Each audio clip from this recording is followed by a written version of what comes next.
जय हिंद। हिंदुस्तान देश की राजधानी दिल्ली के अंदर मौसम दिसंबर और जनवरी में सर्दी का अपने पीक पर ना जाए और ठंड से लोग ठिठुरे ना तो काहे की सर्दी। सुबह से तमाम बहुत तेज बारिश यहाँ पर हो रही है, सर्दी बढ़ती जा रही है, बढ़ती जा रही है, बढ़ती जा रही है। लोग अपने अपने घरों के अंदर है और वहीं हिंदुस्तान की जो आर्थिक राजधानी है मुंबई, वहाँ का तापमान, राजनैतिक तापमान बढ़ता जा रहा है, बढ़ता जा रहा है, बढ़ता जा रहा है और घटने का नाम ही नहीं ले रहा है, नीचे आ ही नहीं रहा है। अभी जो ये राजनीतिक तापमान है उसकी जो टेम्परेचर बढ़ा है, उसका जो पारा बढ़ा है वो फिर से बढ़ गया है महाराष्ट्र की सरकार और कंगना रनौत के बीच में।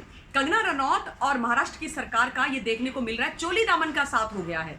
दोनों के बीच में खूब जबरदस्त तरीके से कई वाद विवाद चल रहे हैं। कंगना फाइटर है, वो गिव अप नहीं करती हैं, वो डर भी नहीं रही हैं। उनके ऊपर एक के बाद एक तीर तरकश से, सरकारी तरकश से फेंके जा रहे हैं, वो ले रही हैं और उनका एटीट्यूड है आने दो आने दो आने दो, मैं तुमको जवाब देती हूँ इन सब चीज़ों का।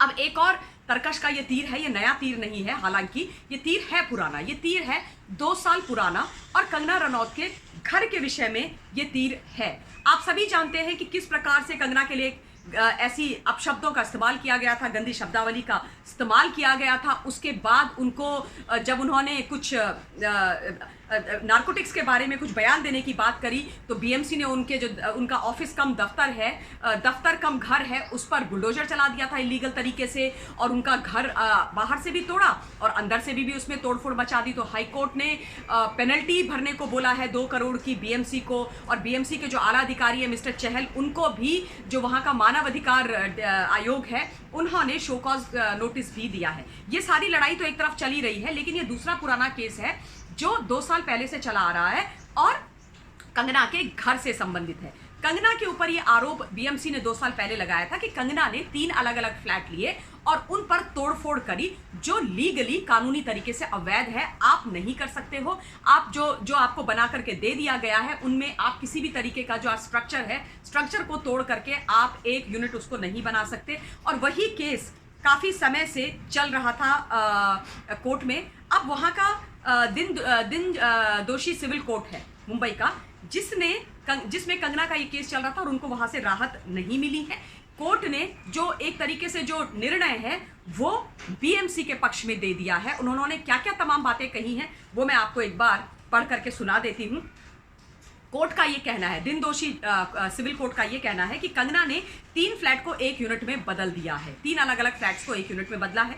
उन्होंने जो बाहर का जो एरिया होता है, कार्पेट एरिया के अलावा जो आप लोगों का कॉमन एरिया होता है, कॉमन एरिया का संक एरिया, डक्ट एरिया और आम रास्ते को भी अपनी सहूलियत के हिसाब से अपने कवर एरिया में ले लिया है। जो कॉमन एरिया है उसको कवर एरिया में ले लिया है और जो लीगली अलाउड नहीं है, यानी कि स्वीकृति के हिसाब से वो इनकरेक्ट है, उसको उस नक्शे के हिसाब से पास या पारित नहीं किया गया है, उस पर आप कब्जा नहीं कर सकते हैं। ये दिन दोषी सिविल कोर्ट का कहना है।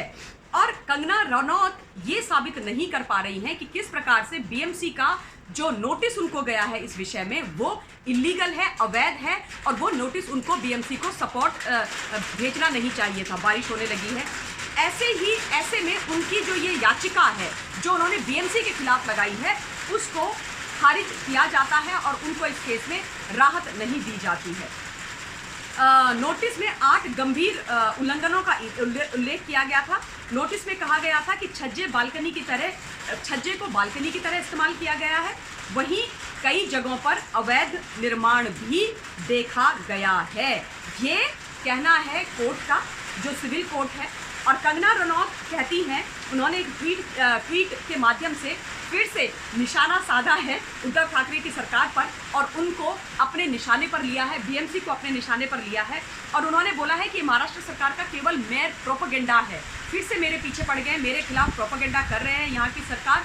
मैंने जिस भी तरीके से मैंने जब ये घर खरीदा था, ये जिस स्थिति में है, जैसा है, मैंने वैसा ही खरीदा। मैंने ऐसा कुछ नहीं किया जिस प्रकार की ये बातें कर रहे हैं और इसके खिलाफ मैं हाई कोर्ट में अपील करूंगी, मैं हाई कोर्ट में जाऊंगी। मुझे पूरा भरोसा है हाई कोर्ट के ऊपर। हाई कोर्ट मेरी बात सुनेगा, मेरी बात मानेगा और मुझे राहत देगा। तो ये है नया मामला, काफ़ी बड़ा मामला है और ये दिखाई पड़ता है कि जो महाराष्ट्र की सरकार है वो बिल्कुल गिव अप नहीं कर रही है कंगना रनौत के केस में। वो नहीं चाहते कि किसी भी प्रकार से कंगना चैन की सांस लेकर के उनके जो प्रोजेक्ट्स वो स्टार्ट करना चाहती हैं, जो पिक्चर्स वो बनाना चाहती हैं, उनमें कॉन्सेंट्रेट करती रहे। वहाँ की सरकार का जो अभी का रवैया दिख रहा है, वो दिख रहा है कि उसको किसी भी प्रकार से ये कानूनी दाव पेच में उलझा के रखे। लेकिन कंगना रनौत गिव अप करने वालों में से नहीं है, ये हमने देख लिया है। कई तरीके के उन पर केस लगे, देशद्रोह का मामला लगा, उनके ऑफिस को तोड़ दिया गया, उनको गालियां दी गई। अब ये 2 साल पुराने केस में भी बातें चल रही हैं। तो खैर ये सिविल कोर्ट का मानना है, उन्होंने पुख्ता सबूतों के आधार पर ये बात बोली होगी। लेकिन कंगना का जो बयान है वो दूसरा है, उनका पॉइंट ऑफ व्यू है वो, और वो कहती हैं कि मैं अपने पॉइंट ऑफ व्यू को लेकर के, अपने पक्ष को लेकर के, अपने तथ्यों को लेकर के, क्योंकि मेरे तथ्य करेक्ट हैं, मैंने ये घर ऐसा ही खरीदा था और मैं इस सच्चाई और इस तथ्य को लेकर के आदरणीय हाईकोर्ट में जाऊंगी और मुझे हाईकोर्ट पर पूरा भरोसा है। तो ये है कंगना रनौत की नई जद्दोजहद, नई लड़ाई महाराष्ट्र की सरकार के साथ। ये जो है ना तू चल मैं आई वाला इनका कार्यक्रम चल रहा है। मैंने आपके सामने पूरा विषय रख दिया है तथ्यों के आधार पर।